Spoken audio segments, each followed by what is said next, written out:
Hi అండి. India England series మంచి ఉత్కంఠ వాతావరణం జరుగుతోంది. రెండో వన్డే అయితే కనుక అసలు నరాలు తెగేంత ఉత్కంఠకి దాదాపుగా వచ్చేసిందా అనిపించింది. అసలు ఇండియా గెలుస్తుందా గెలవదా అన్న చిన్న డౌట్లోంచి, ఆ ఉత్కంఠలోంచి బ్రహ్మాండమైన విన్ సాధించింది భారత జట్టు. ది సేమ్ టైం ఫస్ట్ వన్డేలో అభిషేక్ వర్మ షో జరిగితే రెండో వన్డేలో తిలక్ వర్మ షో జరిగింది. ఫస్ట్ వన్డేలో అభిషేక్ శర్మ, రెండో వన్డేలో తిలక్ వర్మ. అది కూడా తెలుగు కుర్రాడు తిలక్ వర్మ అద్భుతంగా ఆడి సింగిల్ హ్యాండెడ్గా మ్యాచ్ని గెలిపించిన సెకండ్ వన్డే చాలా రోజుల పాటు తిలక్ వర్మకి మాత్రమే కాకుండా తెలుగు వాళ్ళందరికీ కూడా గుర్తుండిపోతుంది.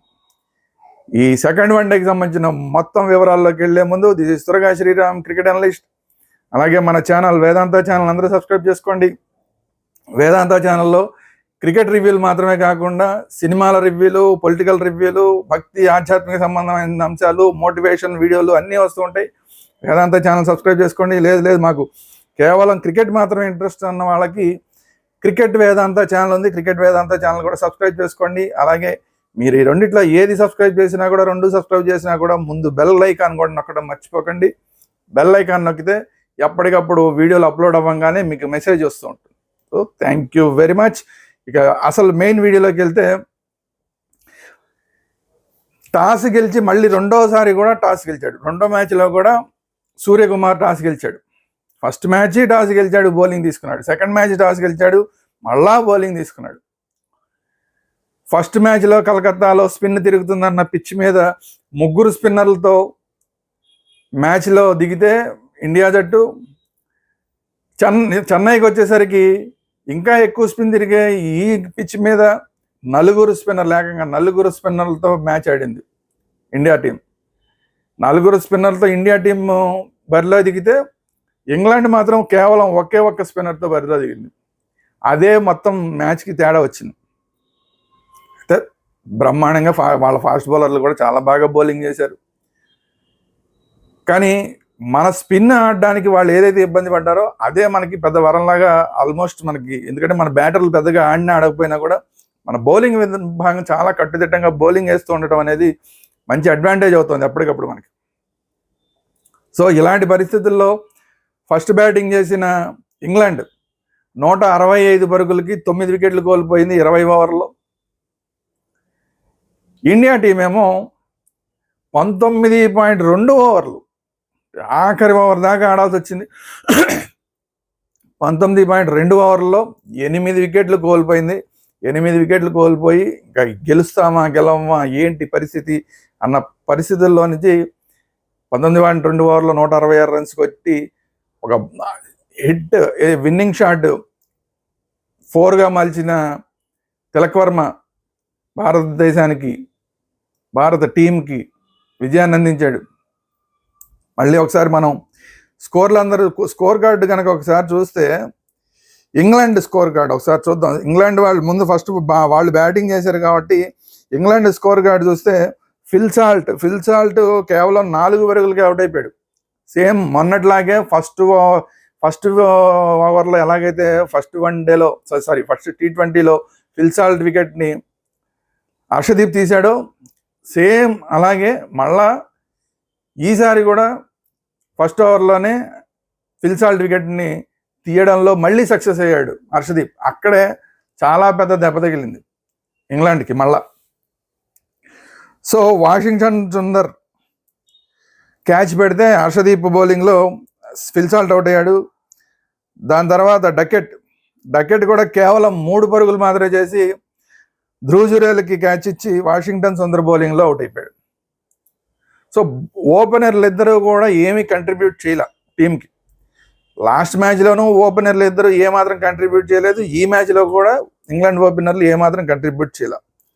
లాస్ట్ టైం లాగే ఈసారి కూడా కేవలం వాళ్ళ కెప్టెన్ బట్లర్ మాత్రం ఆడాల్సి వచ్చింది. లాస్ట్ టైం 50 పైన పరుగులు చేసిన బట్లర్ ఈసారి కూడా 45 పరుగులు చేశాడు. 45 పరుగులు చేసి తిలక్ వర్మకి క్యాచ్ ఇచ్చి అక్షర్ పటేల్ బౌలింగ్లో లాస్ట్లో అవుట్ అయ్యాడు. తర్వాత బట్లర్ కన్నా ముందే బ్రూక్ 13 పరుగులకి అవుట్ అయిపోయాడు. వరుణ్ చక్రవర్తి లాస్ట్ టైం కూడా వరుణ్ చక్రవర్తి బౌలింగ్లోనే ఆడడానికి ప్రయత్నించి బౌల్డ్ అయిపోయాడు బ్రూక్. మళ్ళీ ఈసారి కూడా డిఫెన్స్ ఆడడానికి ప్రయత్నించి లాస్ట్ టైం జస్ట్ షాట్ ఆడదాం, చిన్న షాట్ ఆడదాం, అది కూడా పెద్ద షాట్ ఏం కాదు, ఫస్ట్ వన్డేలో సింపుల్ షాట్ ఆడదామని ప్రయత్నించి అవుట్ అయిపోయాడు, బౌల్డ్ అయిపోయాడు, అంటే ప్లేడ్ ఆన్ అయిపోయాడు వికెట్లకి. ఈసారి కేవలం డిఫెన్స్ ఆడదామని ప్రయత్నించి కూడా క్లీన్ బౌల్డ్ అయిపోయాడు. బ్యాట్కి ప్యాడ్కి మధ్యలోంచి మంచి అద్భుతమైన ఆఫ్ స్పిన్ లోపల నుంచి వెళ్ళిపోయింది, వికెట్లు పడిపోయినాయి. లివింగ్స్టన్ లాస్ట్ టైం అయితే డక్అవుట్ అయ్యాడు లివింగ్స్టన్, కానీ ఈసారి కొంచెం కాసేపు ఆడి 13 పరుగులు చేశాడు.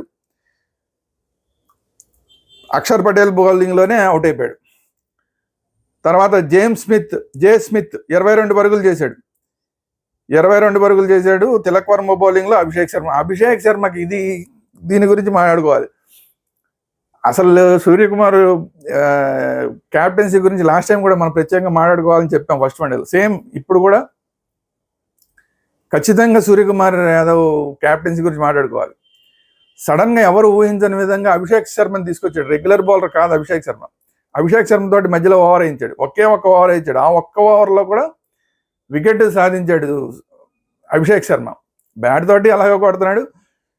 బౌలింగ్ విభాగంలో కూడా ఆఫ్ స్పిన్నర్గా తన సత్తాని ఎప్పుడు బౌలింగ్ ఇచ్చినా కూడా అభిషేక్ శర్మకి వికెట్లు వస్తున్నాయి, ఇది గుర్తుపెట్టుకోవాలి.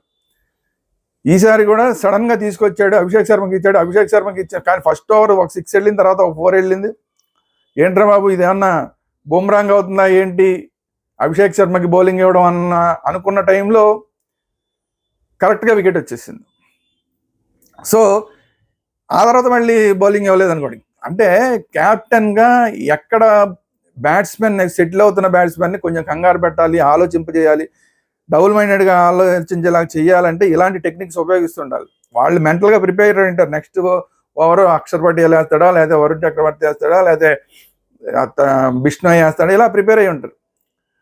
వాళ్ళు ప్రిపేర్ అయ్యేది అభిషేక్ శర్మ బౌలింగ్ని ప్రిపేర్ అవ్వరు.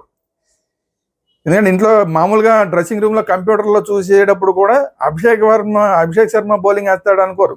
ఎంతసేపు వీళ్ళు బౌలింగ్ ఎలా వేస్తున్నారు, వరుణ్ చక్రవర్తి బౌలింగ్ ఎలా వేస్తున్నాడు, దాన్ని ఎలా ఎదుర్కోవాలి, దీనికి ప్లానింగ్ అంతా ఉంటుంది.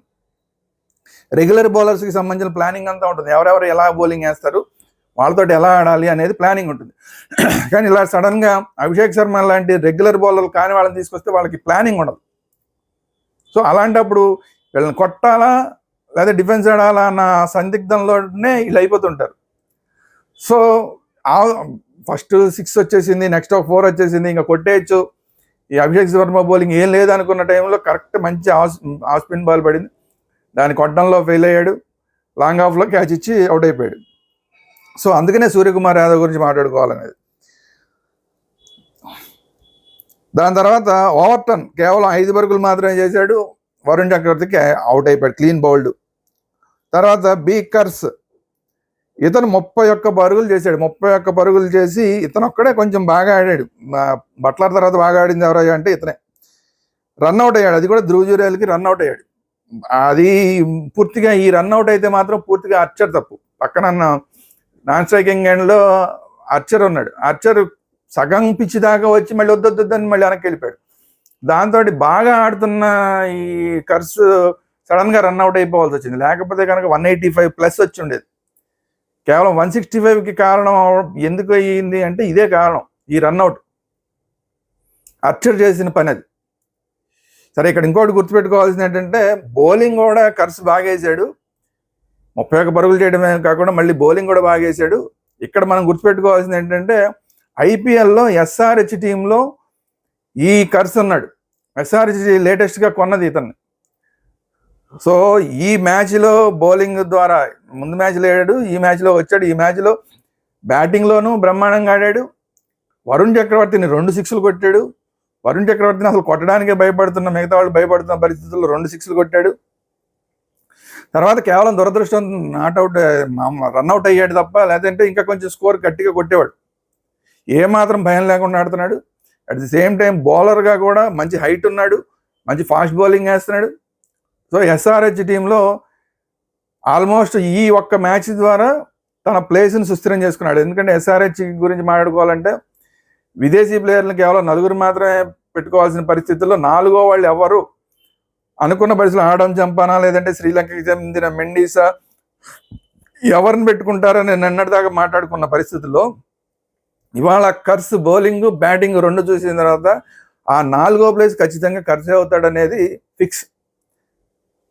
తన ప్లేయింగ్ లెవెల్లో ఎస్ఆర్హెచ్లో తన ప్లేయింగ్ని ఈ మ్యాచ్ ద్వారా కర్స్ ఫిక్స్ చేసుకున్నాడు.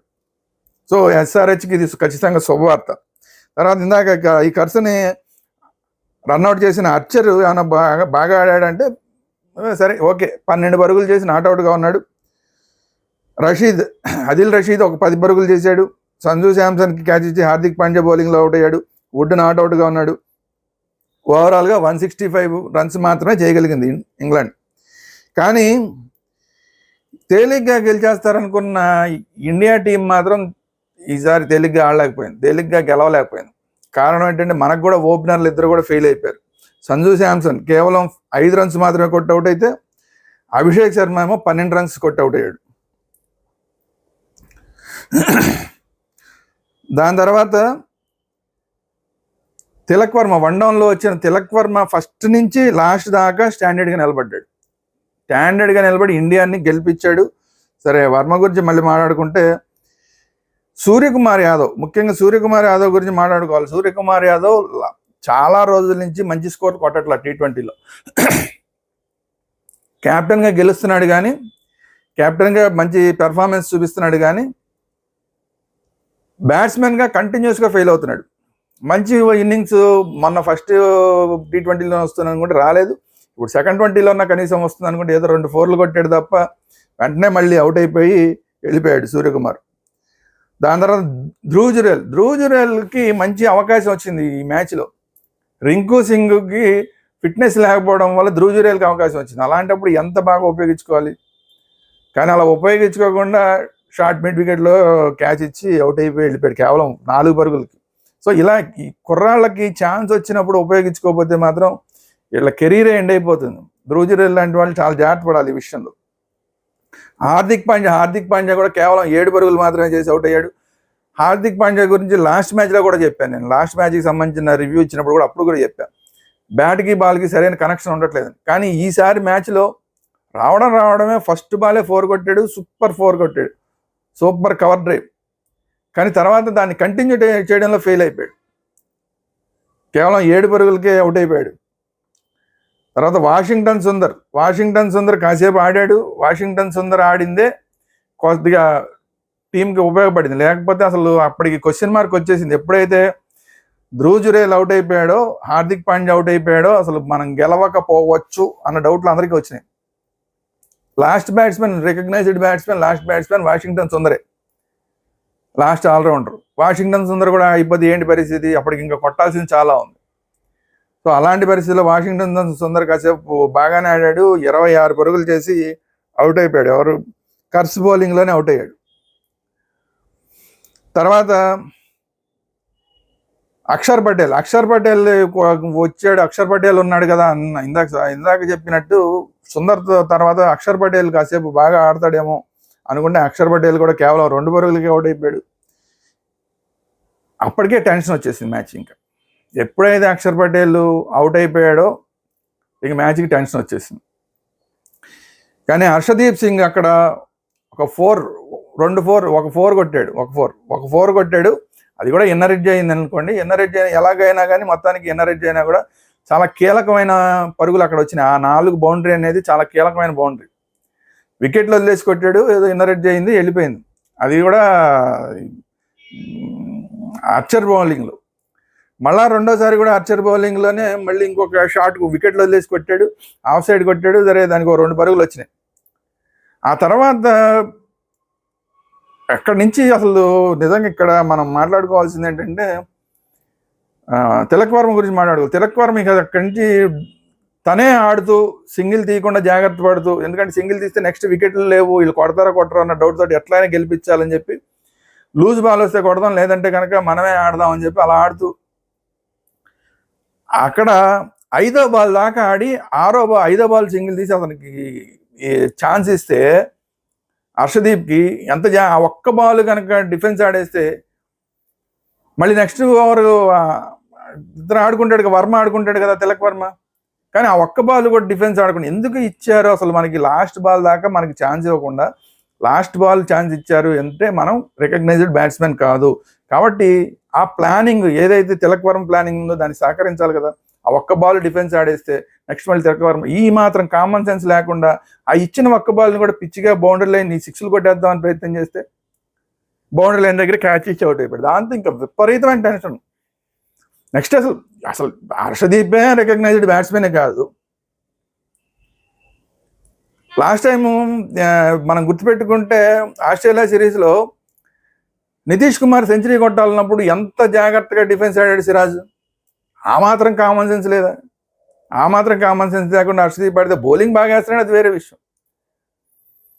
బ్యాటింగ్లో ఇలాంటి తప్పులు చేస్తే భరోసా ఉండదు ఇంక టీంకి అలాంటి వాళ్ళ మీద.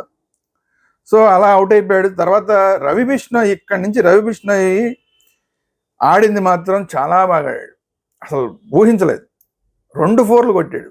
ఊహించలేనంత విధంగా 2 4లు కొట్టడమే కాకుండా డిఫెన్స్ కూడా ఆడి మంచి సహకారాన్ని తిలక్ వర్మకి ఇవ్వడం వల్ల తిలక్ వర్మ ఫస్ట్ నుంచి ఎక్కడ 1 డౌన్లో వచ్చాడు. ఫస్ట్ సంజు శాంసన్ అవ్వంగానే ఫస్ట్ వచ్చాడు, ఆల్మోస్ట్ ఓపెనర్ కింద వచ్చినట్లే. అక్కడి నుంచి మ్యాచ్ ఎండింగ్ దాకా ఉండి ఎక్కడ డిఫెన్స్ ఆడాలో అక్కడ డిఫెన్స్ ఆడుతూ, ఎక్కడ షాట్లు కొట్టాలో అక్కడ షాట్లు కొడుతూ, అట్ ది సేమ్ టైం అవతల వచ్చే బ్యాట్స్మెన్ తోటి ఎప్పటికప్పుడు మాట్లాడుతూ ఇలా ఆడండి, ఇలా ఆడదాం అని ఎప్పటికప్పుడు మాట్లాడుతూ వాళ్ళందరికి కొంచెం సహకారం ఇవ్వండిరా బాబు అని అడుగుతూ అలా సహకారం అవతల వైపు నుంచి రాకపోయినా ఒక పక్కన వికెట్లు పడిపోతున్నా కూడా కంగారు పడకుండా బాధ్యత తీసుకుని 50 రన్స్ కొట్టినప్పుడు కూడా ఎక్కడ బ్యాట్ చేసి ఏమీ సెలబ్రేషన్ ఏం చేసుకోలే. తనకి తెలుసు తను 50 కొట్టడం లెక్క కాదు, మ్యాచ్ గెలవడం లెక్క అని. ఇండియా మ్యాచ్ గెలవడం ఇంపార్టెంట్. ఎట్టి పరిస్థితుల్లో గెలిపించాల్సిన బాధ్యత అప్పటికే అతను బొజ్జ స్కంధాల మీద పడిపోయింది. మిగతా రికగ్నైజ్డ్ బ్యాట్స్మెన్ అంతా అవుట్ అయిపోయారు. సో దాంతో 50 కొట్టినప్పుడు కూడా సెలబ్రేట్ చేసుకోవాలి. కానీ winnowing shot, last 4 winnowing shot కొట్టిన తర్వాత అప్పుడు సెలబ్రేట్ చేసుకున్నాడు. విన్నింగ్ లేదు తన 50 అన్నీ కలిపి అప్పుడు సెలబ్రేట్ చేసుకున్నాడు. సో ఎంత బాధ్యతాయుతంగా ఆడాడంటే నిజంగా ఖచ్చితంగా బీసీసీఐ దృష్టి పెట్టవలసిన, రాబోయే రోజుల్లో సూపర్ స్టార్గా మారే అవకాశం ఉన్న ప్లేయరు తిలక్ వర్మ. టెస్టుల్లో పనికి వస్తాడు, వన్డేల్లో పనికి వస్తాడు, T20లో పనికి వస్తాడు. ఇమీడియట్గా వన్డేల్లో కూడా ఖచ్చితంగా ఇతనికి అవకాశం ఇచ్చి తనని వన్డేలు కూడా ఆడించాలి. ఎందుకంటే అన్ని రకాల ప్లే ఇతని దగ్గర ఉంది. అవసరమైతే షాట్లు కొట్టగలడు, అవసరమైతే ఎంత పెద్ద బౌలర్నైనా సరే డిఫెన్స్ ఆడగలడు. అన్ని రకాల షాట్లు ఉన్నాయి, డిఫెన్స్ ఆడగలిగిన కెపాసిటీ ఉంది, మైండ్ సెట్ కరెక్ట్గా ఉంది, ఏ టైంలో ఎలా ఆడాలన్న ప్లానింగ్ ఉంది. ఇవన్నీ ఉన్న ప్లేయర్ ఖచ్చితంగా సూపర్ స్టార్గా మాడతాడు రాబోయే రోజులు అనడంలో సందేహం లేదు. కొంచెం బీసీసీఐ ఇలాంటి వాళ్ళకి కనుక ఛాన్సెస్ ఎక్కువగా ఇస్తూ ఉంటే T20లతో పాటు వన్డేలతో పాటు టెస్టుల్లో నెమ్మదిగా ఇతన్ని కనుక డెవలప్ చేస్తే, ఎందుకంటే ఇప్పుడు మన ఇండియా టీం ట్రాన్సిషన్ పీరియడ్లో ఉంది. రోహిత్ శర్మ రిటైర్ అయిపోవడానికి సిద్ధంగా ఉన్నాడు, విరాట్ కోహ్లీ రిటైర్ అయిపోవడానికి సిద్ధంగా ఉన్నారు. మ్యాటర్ ఆఫ్ టైం అంతే. అది నెక్స్ట్ సిరీసా ఆ తర్వాత సిరీసా అంతే తప్ప అంతకు మించి వీళ్ళు ఆడే అవకాశం లేదు. సో అట్లాంటి పరిస్థితుల్లో ఖచ్చితంగా తిలక్ వర్మని అతని మీద కనుక ఫోకస్ చేస్తే మళ్ళీ ఇంకొక సూపర్ స్టార్ ఇండియాకి దొరుకుతాడు. T20లో ఎలాగైతే అభిషేక్ శర్మ సూపర్ స్టార్గా మారుతున్నాడో T20లో మాత్రమే కాకుండా వన్డేల్లోనూ టెస్టుల్లో కూడా రాబోయే రోజుల్లో సూపర్ స్టార్గా మారే అవకాశం ఉన్న వాళ్ళలో యశస్వి జైస్వాల్ లాంటి వాళ్ళతో పాటు ఖచ్చితంగా తిలక్ వర్మ కూడా ఆ స్థాయికి, ఇంకంతకన్నా ఎక్కువ స్థాయికి కూడా వెళ్ళినా కూడా పెద్ద ఆశ్చర్యపోకలు. అంత టెక్నిక్ ఉంది తిలక్ వర్మ దగ్గర. సో బీసీఐ ఖచ్చితంగా తిలక్ వర్మ మీద దృష్టి పెట్టాలి. సో ఇది ఈరోజు వీడియో. ఇందులో మనం మొదట్లోనే చెప్పినట్టు లాస్ట్ మ్యాచ్లో ఖచ్చితంగా తిలక్ వర్మ కూడా కొంచెం బ్యాటింగ్లో ఇబ్బంది పడ్డాడని చెప్పడం జరిగింది. 2 రోజులు గ్యాప్ ఉంది కాబట్టి ఖచ్చితంగా ఇతను తన టెక్నిక్ మీద దృష్టి పెట్టాలని నేను మాట్లాడడం జరిగింది. ఈరోజు అతను బ్యాటింగ్ చూస్తే అతను ఎంత వర్క్ చేశాడు. ఫస్ట్ మ్యాచ్లో ఆడుతున్నాడు, సరిగా టైమింగ్ అవ్వట్లా. సో అది గమనించిన తర్వాత ఈరోజు వచ్చి ఫుల్ కాన్ఫిడెన్స్ తోటి, ఫుల్ ప్రాక్టీస్ తోటి వచ్చి ఎలాగైతే తిలక్ వర్మ సక్సెస్ అయ్యాడో హార్దిక్ పాండ్యా కూడా అలాగే చేయాలి. ఎందుకంటే లాస్ట్ టైము హార్దిక్ పాండ్యాకి సరైన షాట్లు తగల. ఈసారి కేవలం ఒక 4 కొట్టాడు తప్ప మిగతాదంతా కూడా షాట్లు కాన్ఫిడెంట్గా కనెక్ట్ అవ్వట్లేదు. సో హార్దిక్ పాండ్యా ఖచ్చితంగా బ్యాటింగ్ మీద దృష్టి పెట్టాలి. సో వీళ్ళిద్దరు కనుక, హార్దిక్ పాండ్యా కనుక ఇప్పుడు బ్యాటింగ్ మీద కూడా పూర్తి స్థాయిలో దృష్టి పెడితే రాబోయే రోజుల్లో మంచి అవకాశాలు ఉంటాయి, మంచి స్కోర్లు కొట్టడానికి అవకాశం ఉంటుంది. ఎందుకంటే మ్యాచ్ విన్నర్ హార్దిక్ పాండ్యా అనేవాడు, match winner. Last time bowling first T20లో అయితే బౌలింగ్ కూడా సరిగా లేదు. ఈసారి కొంచెం బాగానే వేసాడు బౌలింగ్, కంట్రోల్గా బౌలింగ్ వేసాడు. సో అది కాదు, ఈసారి రింకు సింగ్ ఫిట్నెస్ లేకపోవడం, అలాగే నితీష్ కుమార్ రెడ్డికి పూర్తి స్థాయిలో ఫిట్నెస్ లేదు. అసలు ఆల్మోస్ట్ ఈ సిరీస్ నుంచి అవుట్ అని చెప్తున్నారు, పక్కడెముకలు పట్టినాయో ఏదో చెప్తున్నారు. సో అట్లా ఇద్దరు లేని పరిస్థితుల్లో ధ్రువ్ జురేల్ లాంటి వాళ్ళకి అవకాశం వస్తే వాళ్ళు ఉపయోగించుకోకపోవడం చాలా దారుణం.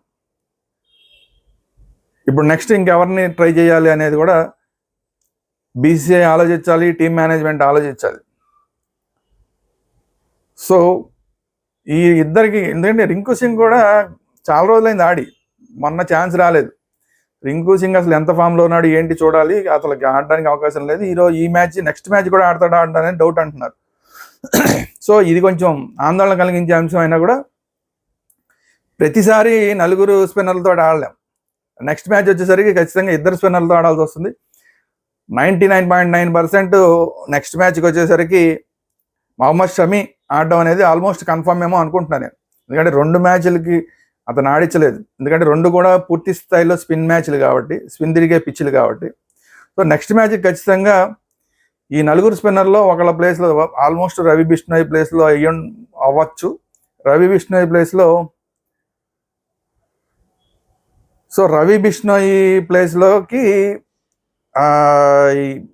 మొహమ్మద్ షమి వచ్చే అవకాశం ఉంది. చూద్దాం ఏం జరుగుతుందో. ఇది ఈరోజు వీడియో. ఈ వీడియో కనుక మీకు నచ్చినట్టయితే లైక్ చేయండి, మీ అభిప్రాయాలు కూడా కామెంట్ రూపంలో తెలియజేయండి. అట్ ది సేమ్ టైం మన ఛానల్ని అందరూ, వేదాంత ఛానల్ని, క్రికెట్ వేదాంత ఛానల్ 2 ఉన్నాయి. రెండింటిని, క్రికెట్ వేదాంత ఛానల్లో క్రికెట్ అంశాలు మాత్రమే వస్తుంటాయి, వేదాంత ఛానల్లో క్రికెట్తో పాటు అన్ని రకాల అంశాలు, పొలిటికల్ అంశాలు, లేదంటే సినిమాలకు సంబంధించిన రివ్యూలు, మిగతా అన్ని రివ్యూలు వస్తూ ఉంటాయి, క్రికెట్కి సంబంధించిన రివ్యూలు అన్నీ వస్తుంటాయి. సో వేదాంత ఛానల్ కూడా సబ్స్క్రైబ్ చేసుకోండి. Thank you very much.